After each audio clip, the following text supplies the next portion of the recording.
Money Mindset. I think that sounds alright. Imagine you found out how people became wealthy. Imagine finding out how people became rich. Would you read that report or that book? Well, this is exactly what the Millionaire Next Door has done. Both Thomas Stanley and William Danko have interviewed and surveyed millionaires across America and worked out why they become rich and why people stay poor.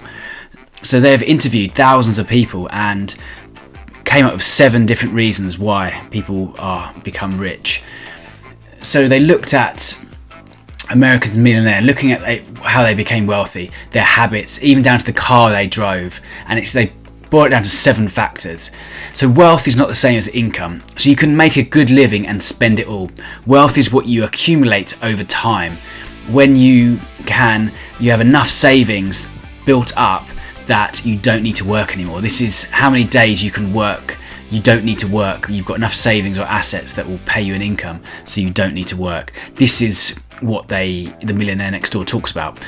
So it's about spending less than you earn. So most millionaires they interviewed, it's not the usual Instagram lifestyle that most people think of when they think of millionaires: the fast cars, boats, yachts, big houses. The whole point of this book is that millionaires can live next door.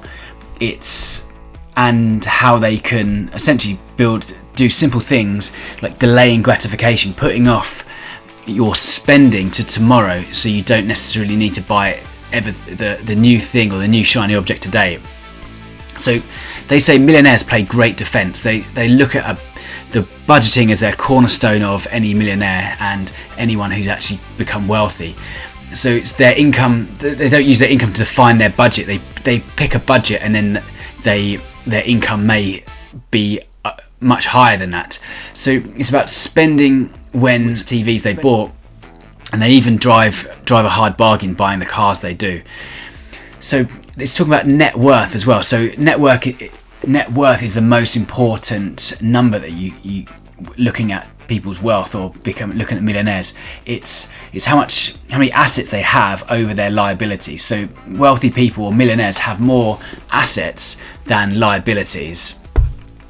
So the next point is choosing the right occupation. So it's looking at which jobs they do, or even it's actually more likely millionaires will have their own businesses or their own companies, or at least be in a job where they're have a sales role, for instance, where they get paid commission, and the salary that you get is not capped. It's not just a certain income each year. So wealthy people tend to have their own businesses. So 80% of the people that they interviewed and surveyed had their own business and they leveraged other people. So they leveraged their time and leveraged other people.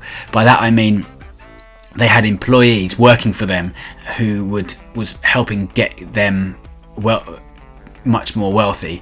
So having your own business, or at least being self-employed, so you can leverage other people's time and energy.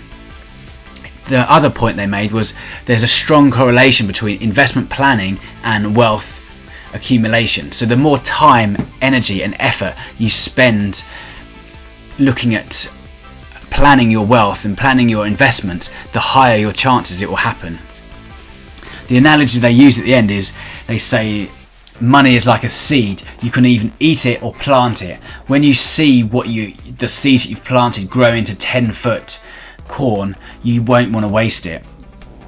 So I would say it's a highly recommended book to read. I often give it to my clients, or I've sent it to people who I recommend reading. It does talk about Millionaire Next Door. It kind of almost talks about it in a positive way, whereas other people think that wealthy people has obviously negative connotation with people being rich. So to summarise, it's a great book, highly recommend it, and it's more about focusing on reducing your spending and playing a good defence rather than actually displaying the wealth and high social status. It sold more than 1 million copies, and it was a bestseller for a number of years. So, and it covered a lot of chapter 1 of my book, Millennial Money Mindset. If you want the fruits, you need the roots.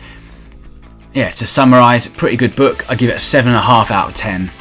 Please like, please subscribe, and please tell one person about this channel. Money. I think that sounds alright.